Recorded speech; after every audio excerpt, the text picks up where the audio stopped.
கேரள மாநிலம் கோழிக்கோடு மாவட்டம் வடகரை பகுதியில் செயல்பட்டு வரும் மகாராஷ்டிரா வங்கியில் பணிபுரிந்து வந்த ஜெயக்குமார் பொதுமக்கள் வங்கியில் அடமானம் வைத்த 496 பவுன் நகையை போலியாக தயார் செய்து வங்கியில் உள்ள லாக்கரில் வைத்துள்ளார். இதனிடையே வங்கி அதிகாரிகள் திடீர் தணிக்கை ஈடுபட்ட போது வங்கியில் உள்ள நகை லாக்கரில் இருந்த 496 பவுன் நகை அனைத்தும் போலியானவை என தெரிய வந்தது.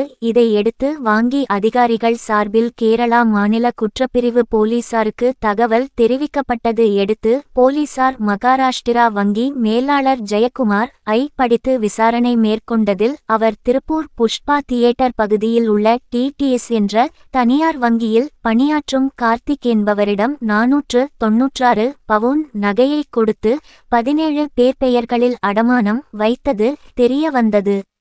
இதன் அடுத்து கேரளாவில் உள்ள தனியார் வங்கி மேலாளர் ஜெயக்குமார் கைது செய்து திருப்பூர் ஆலயத்தில் வந்த கேரளா குற்றப்பிரிவு போலீசார் இவருக்கு உடந்தையாக இருந்த திருப்பூரில் உள்ள டிபிஎஸ் வங்கியில் பணியாற்றும் கார்த்திக் என்பவரை கைது செய்தும் நாளைக்கு 96 பவுன் நகையை பறிமுதல் செய்தனர்.